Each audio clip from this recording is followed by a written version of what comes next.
Дорогие друзья, здравствуйте, я Сергей Костерин. В очередной раз приветствую вас на своем канале. Вы знаете, я вот прослушивал ролик, когда я рассказывал о сотворении нашей Земли, сотворении Вселенной. И там как сотворен был человек, что в момент рождения, там ангел помещается в тело человеческое. Я просто забыл сказать одну интересную вещь из моей, как говорится, биографии. Ну, я понимаю, что это очень трудно, наверное, поверить, да и, наверное, невозможно поверить. Но дело все в том, что я входил в тело человека почему-то позже, чем обычно. Я входил в тело человека, когда ребенку было где-то, наверное, месяцев 5-6, по крайней мере, он уже ползал.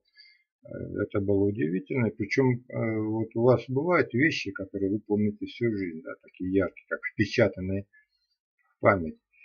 И у меня по этому поводу была даже книга небольшая такая, рассказик я писал. Я писал о том, что как же это все произошло. Вы понимаете, я вот двигался по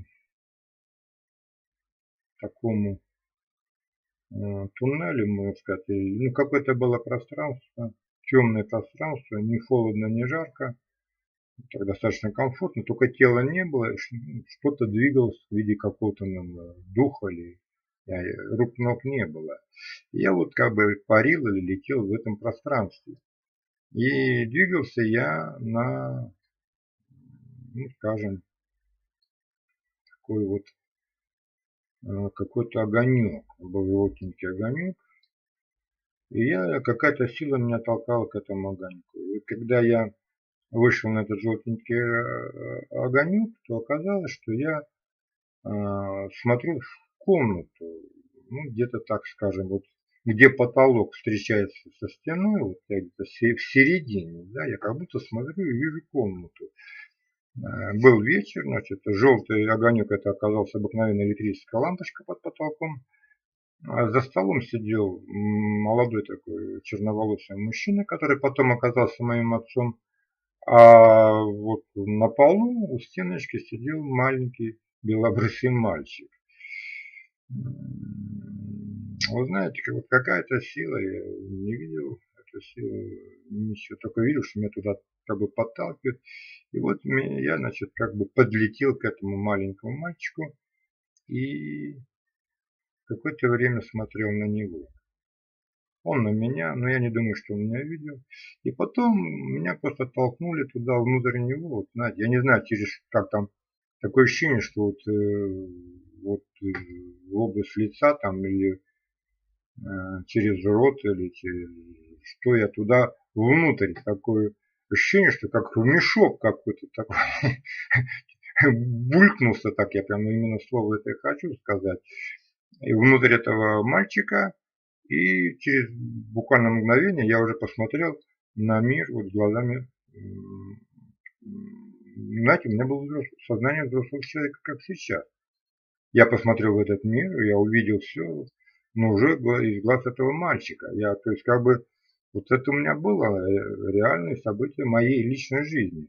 И от этого мальчик срыгнул и стал мужчиной, стал за ним убирать. Я еще какое-то время смотрел совершенно осмысленным взглядом. Говорить я, конечно, не умел, не мог. А потом сознание оно стало затуманиваться, и как бы я превратился в ребенка. Но почему-то вот эту память не удержали, и я всю жизнь об этом знаю и помню. И я вообще-то очень долгое время считал, что все мы так рождаемся. Вот. То есть мальчику было лет 5, годиков, вернее месяцев, там, может быть, 5-6. По крайней мере, он полз. Вот. Какое же было мое удивление, что вот потом мне стали все говорить, что этого нет. Я говорю, вот вы помните, как вы входили в тело человека? Они говорят, да нет, что, Сергей, такого нет, не бывает. Я ничего не помню. Я вот стал маленький, потом стал вырастать. И потом я понял, что, может быть, вот сейчас найдутся люди, которые также входили в тело человека попозже маленечко. Но я пока таких еще не нашел.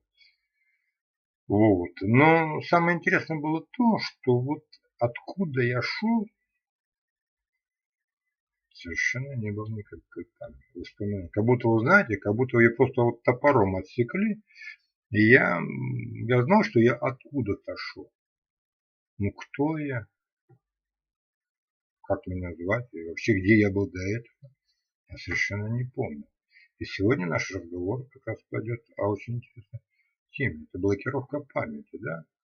Я Богу задал вопрос, я говорю: Господи, ну почему ты у нас забираешь память?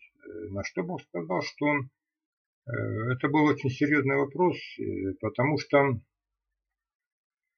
был вопрос, оставлять память или нет. И все-таки было принято решение память нам блокировать.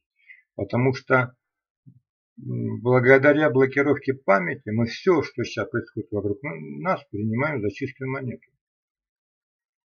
Мы многие там, фактически все верят, что мы одни во Вселенной, и никого нет. Многие, фактически все, значит, считают, что Бога нет. То есть, понимаете? То есть вот именно благодаря блокировке памяти нам отсекли, короче, вот то, что мы где-то когда-то были и кем-то мы были, нас отделили. Пожалуйста, мы не просто там знаем, что нас отделили, мы вообще это не помним, мы просто одни. Вот такова была воля Бога, да, то есть Он создал такие очень уникальные условия.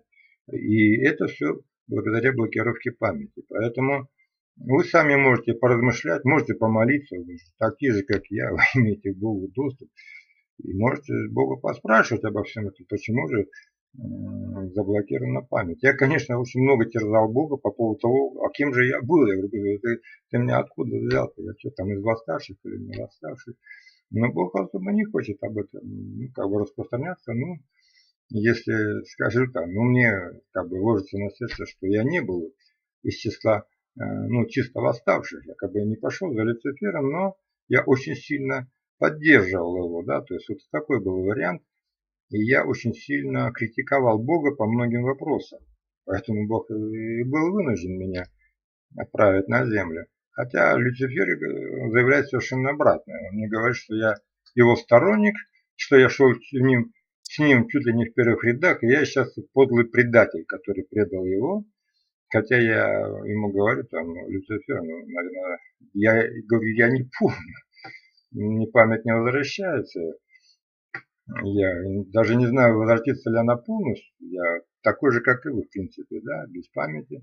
Я не помню, что там на самом деле было, но даже если я и был твоим сторонником, я говорю, надо покаяться, пока не поздно, потому что, говорю, мы ошиблись. Это свобода, на которую мы пошли, оказалась не совсем тем, что мы хотели. Вот. Поэтому, друзья, вот блокировка памяти у нас у всех произошла. Мы не помним, откуда мы, но это была вынужденная мера Бога и одно из таких, скажем, необходимых действий, иначе бы тогда мы этот мир бы не восприняли так, как мы воспринимаем его сейчас. Мы просто бы знали, что мы сосланы на соловки, что мы, значит, Бог есть, мы бы знали, что мы из восставших, и мы бы, конечно, совершенно по-другому бы воспринимали все происходящее. Мы бы знали, что смерти как таковой нет, и совершенно по-другому относились. А вы знаете, вот, заблокировав память для нас все вещи, особенно смерть для нас, вау, это как-то страшновато, даже для нас, для верующих, да, вот, друзья. Поэтому в следующем ролике я продолжу вот освещать эту тему.